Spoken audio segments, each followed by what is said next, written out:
Monarchs of the mountains, the secret life of elk, beneath the towering peaks of North America's wilderness, where morning mist clings to pine forests and alpine meadows bloom with wildflowers, roams one of the continent's most majestic mammals, the elk. In this breathtaking wildlife documentary, we'll journey into the world of these regal ungulates, revealing their complex social structures, extraordinary adaptations, and vital role in mountain ecosystems. You will witness the thunderous spectacle of rutting season, where bulls clash with antlers weighing up to 40 pounds. Discover how elk communicates through haunting bugles that echo through valleys, and learn how their grazing patterns actually create biodiversity hotspots for countless other species.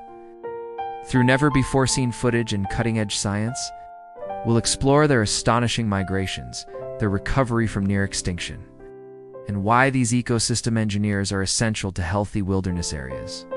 Dawn breaks in the Rocky Mountains as a herd of elk emerges from the timberline, their tan coats blending perfectly with the golden grasses of high-altitude meadows.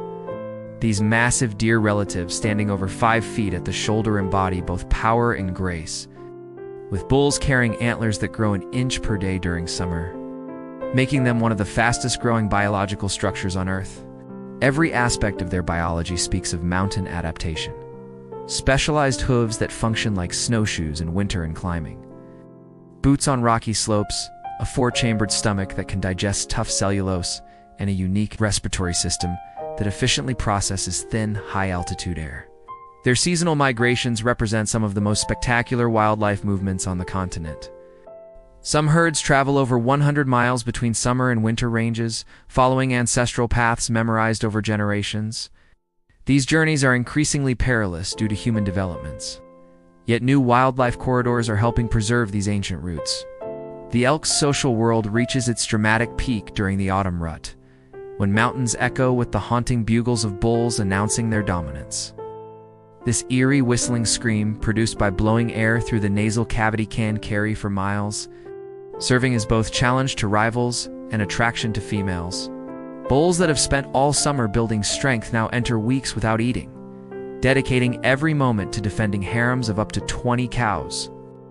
The clashes are thunderous antlers crashing together with the force of small car collisions, sometimes locking in ways that doom both combatants. Yet despite this violence, Kays's elk society shows remarkable sophistication. Dominant bulls employ strategic deception, mimicking younger rivals' bugles to lure them into ambushes, while mothers form cooperative childcare groups called nurseries to protect calves from predators. Their communication extends beyond bugles to subtle body language and chemical signals. Recent research suggests elk may use scent glands behind their eyes to convey emotional states to herd members. Elk transform their ecosystems in ways scientists are only beginning to understand. As grazing engineers, their selective browsing controls plant growth patterns, creating mosaic landscapes that support everything from songbirds to bears. Their wallows, muddy depressions created by rolling, become temporary wetlands that support aquatic insects and amphibians. Even their droppings fertilize soils and distribute seeds across vast territories. Perhaps most crucially, elk serve as the foundation of the mountain food web. Their populations support predators like wolves, bears, and mountain lions, while their carcasses provide nourishment for scavengers from eagles to grizzly bears. The relationship between humans and elk spans millennia, from ancient cave paintings to modern wildlife management.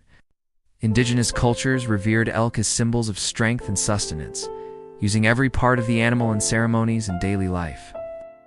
European settlers nearly wiped them out for their meat, hides, and trophy antlers before conservation movements emerged. Today, elk embody the complex challenges of wildlife coexistence there, both beloved icons and sometimes problematic neighbors. With urban encroachment leading to conflicts in areas like Colorado's Front Range, innovative solutions are emerging. Wildlife crossings that reduce vehicle collisions, range management programs that balance elk needs with rancher interests, and citizen science projects that track migration patterns. The elk's comeback story represents one of North America's greatest conservation successes, a testament to what is possible when we prioritize wilderness protection. As winter's first snow dusts the high country, elk herds begin their solemn descent to lower elevations, their breath steaming in the crisp air. The mountains grow quiet, but for the crunch of hooves on frost and the occasional warning bark of a sentry. In this seasonal rhythm, unchanged for thousands of years, we find both comfort and concern for climate change is altering these ancient patterns, forcing elk to adapt to unfamiliar conditions, yet their resilience gives hope.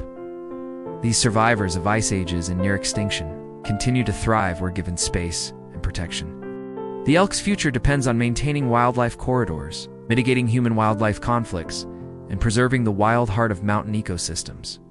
When we hear an elk's bugle echo through an autumn valley, we hear more than just a mating call. We hear the voice of wilderness itself. It's a sound that has echoed through these mountains since the last ice age. Their continued presence assures us that wildness still exists, that grandeur persists in an increasingly tamed world. The elk's story is ultimately our own narrative of loss and recovery, of learning to balance human needs with nature's rhythms. As long as these monarchs continue to roam the high country, we maintain a connection to the untamed spirit that lives in both their soaring antlers and our own collective memory of wilderness.